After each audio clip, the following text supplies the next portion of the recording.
पटना बिहार में बच्चा बनाने वाले मशीन तैयार किया गया है। आप लोग देख सकते हैं।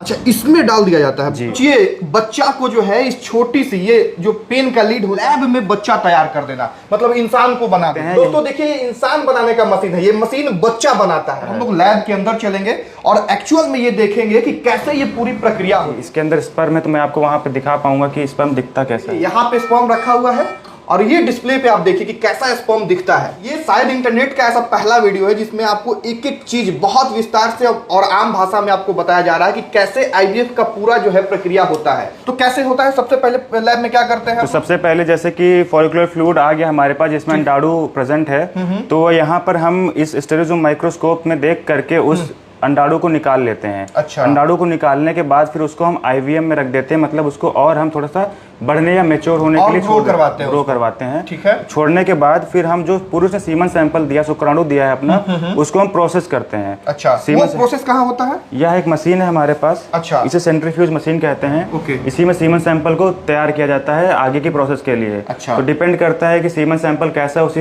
हिसाब से हमारे पास अनेक प्रक्रियाएं हैं, उसकी तरह से हम सीमन सैंपल को तैयार करते हैं। और यहाँ पे आप लोग जो है ये टोटल प्रोसेस होता है सेलेक्ट करने का। जी जी। और इसके बाद इस मशीन का क्या काम है? यह हमारे पास माइक्रो मैनिपुलेटर है, जहाँ पर अंडाणु और शुक्राणु को मिलाने का कार्य किया जाता है। मतलब मेन काम यही होता है? मेन काम यहीं पर होता है। मैं आपको ये दिखा भी देता हूँ। मतलब ये इंसान बनाने का मशीन इसको कहा जा सकता है? बिल्कुल कह सकते हैं। दोस्तों देखिए, इंसान बनाने का मशीन है, ये मशीन बच्चा बनाता है। हमको ये दिखाइए कि क्या करते हैं, कैसे करते हैं? मैं आपको जैसे कि एक दिखा भी देता हूँ कि हमारे पास एक सीमन सैंपल है, तो स्पर्म दिखता कैसा है। अच्छा, ये स्पर्म है? जी, इसके अंदर स्पर्म है, तो मैं आपको वहाँ पे दिखा पाऊंगा कि स्पर्म दिखता कैसा है। देखिए, यहाँ पे स्पर्म रखा हुआ है और ये डिस्प्ले पे आप देखिए कि कैसा स्पर्म दिखता है।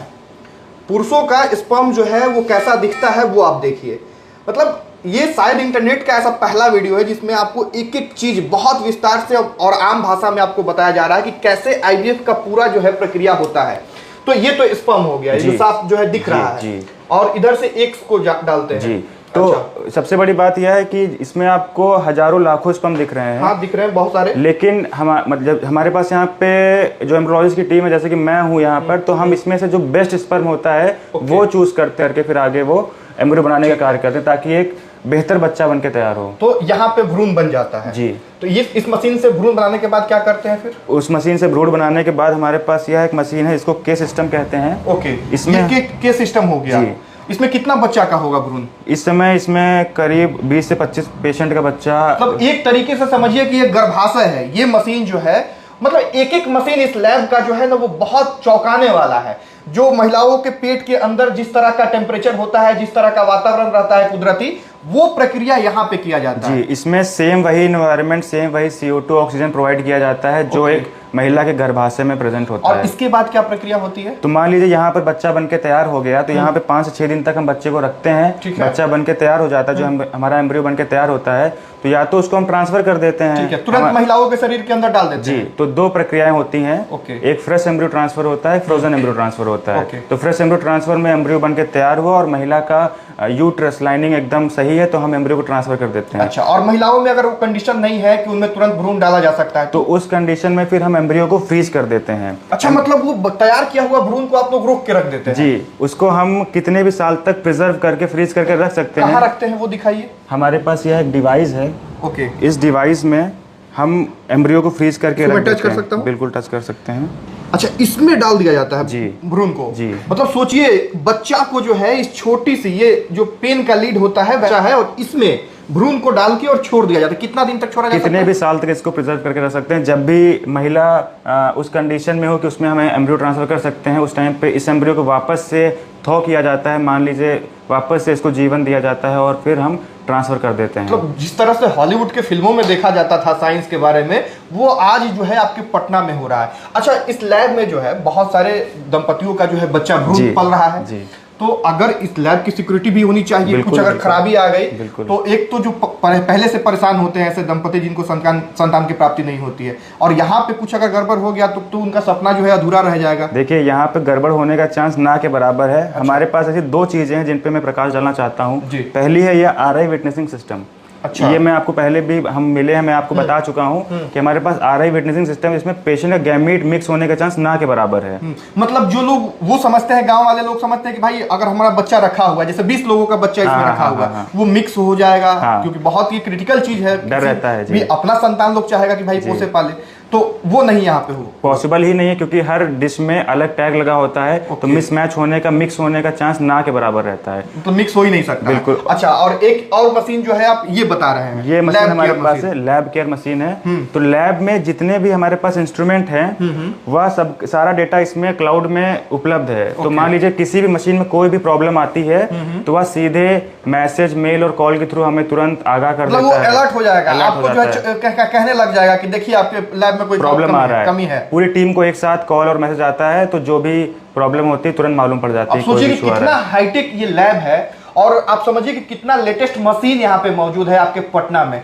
अच्छा, जो दंपत्ति जिनको संतान की प्राप्ति नहीं हुई, शादी के कितना साल बाद जो है वो उनको डॉक्टर से मिलना चाहिए? देखिए, अगर मान लीजिए कोई दंपत्ति बच्चा करने का प्रयास कर रहा है पिछले 1 साल से, और उसके बाद भी सफल नहीं हो पा रहे हैं, तो उस कंडीशन में उन्हें एक स्पेशलिस्ट या गायनोकोलॉजिस्ट या क्लिनिशियन से मिलना चाहिए। अच्छा, क्या कमी होती है, किस वजह से जो है बचपन वाला जो केस है वो बढ़ते जा रहा है? देखिए, लेटेस्ट स्टडी अभी ये आई थी WHO के साइट से, वर्ल्ड हेल्थ ऑर्गेनाइजेशन की साइट से, कि यह कमी जो है ना सिर्फ पुरुषों में या महिलाओं में किसी एक में नहीं होती है, ये दोनों में ही पाई जाती है। 40 से 50% महिलाएं और 40 से 50% पुरुष इस समय वर्ल्ड में इनफर्टिलिटी से जूझ रहे हैं।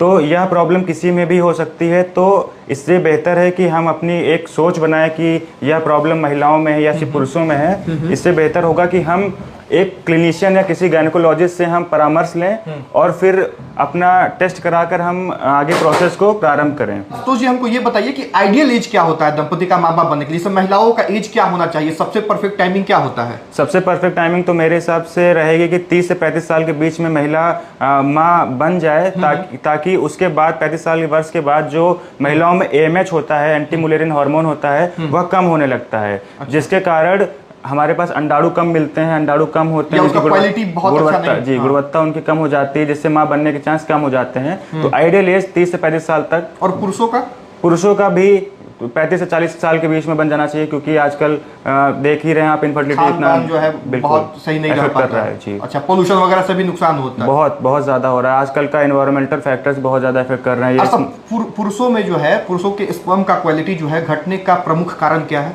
देखिए, स्पर्म की क्वालिटी मैं देख रहा हूँ पिछले 4-5 सालों में बहुत ज़्यादा डिक्लाइन करी है। इसका मेन रीज़न आजकल जो खान पान है, पहली बात तो हमारा लाइफस्टाइल हो गया, उसके बाद स्लीपिंग पैटर्न, जो हम रात में देर तक जग रहे हैं, सुबह लेट से उठ रहे हैं, एक प्रॉपर रूटीन ना होना, उसके बाद smoking and alcohol, they are the main, ये मेन कैरेक्टर्स हैं। अल्कोहल और स्मोकिंग जो करते हैं, अल्कोहल जो लेते हैं, वो सावधान हो जाए, उनके स्पर्म का क्वालिटी लगातार घट रहा है। बिल्कुल, स्मोकिंग और अल्कोहल सिर्फ कैंसर ही नहीं पैदा करता है, यह आपके स्पर्म की गुणवत्ता और उनकी क्वालिटी को भी कम करता है। बाद में चल के वो बाप बनने से भी वंचित रह सकते हैं। बिल्कुल, यह स्टडी में पाया गया है। ओके, अच्छा, जिन लोगों में स्पर्म है ही नहीं, उनके लिए क्या है?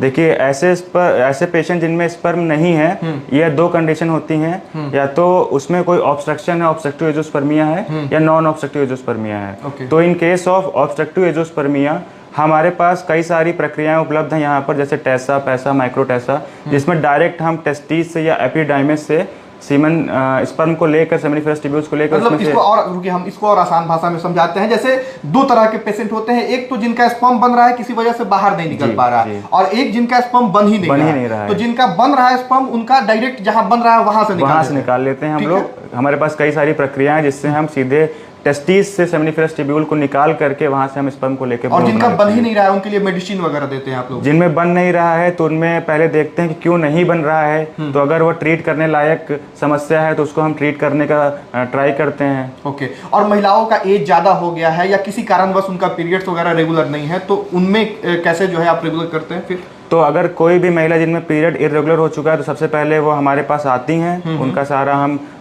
टेस्ट कराने के बाद हम सारा हिस्ट्री लेते हैं, उसके बाद फिर हम उनको मेडिकेशन के थ्रू पहले उनका हम पीरियड नॉर्मल करते हैं, उनका साइकिल उसके बाद हम यह भी देखते हैं कि वो नेचुरल तरीके से जा सकते हैं कि नहीं। अच्छा, अगर कोई चांस नहीं होता उसके बाद फिर हम IVF की तरफ बढ़ते हैं।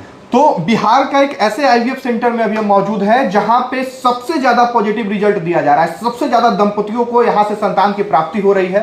पूजा आईवीएफ में अभी हम हैं और सारा लेटेस्ट मशीन जो है यहाँ मौजूद है और पूरी प्रक्रिया पारदर्शिता के साथ यहाँ पे की जाती है। हमने आपको बहुत आसान भाषा में बताने का प्रयास किया है। बाकी आपके मन में अगर कोई भी सवाल हो उसे कमेंट बॉक्स में लिख सकते हैं और आके यहाँ पे कंसल्ट कर सकते हैं। पहले आपकी जांच होगी और जरूरत पड़ेगी तभी आईवीएफ पे हम लोग जाएंगे, है ना। अगर जरूरत नहीं है तो मेडिसिन से या फिर और जो प्रक्रिया होती है उससे आपको माँ बाप बनाने का प्रयास किया बिल्कुल। हमारे पास कई पेशेंट ऐसे भी आते हैं जिनका हम सिर्फ पीरियड रेगुलर करके उनको नेचुरल साइकिल के थ्रू ही हम उनको माँ बाप बना देते हैं, आईवीएफ की जाने की जरूरत नहीं पड़ती है। बिल्कुल। तो स्क्रीन पे एक नंबर है, उस नंबर पे कॉल करके अगर कोई सवाल है उसको पूछ सकते हैं, कमेंट बॉक्स में भी लिख सकते हैं। वीडियो को शेयर कर दीजिएगा ताकि कोई भी दंपति निराश होकर घर में ना बैठे कि उसे संतान की प्राप्ति नहीं होगी। अब साइंस का जमाना है, टेक्नोलॉजी का जमाना है, एक से एक मशीन है, एक से एक इलाज है। अब आपको जो है किसी भी तरीके से माँ और बाप बना दिया जाएगा। बहुत धन्यवाद। जय हिंद।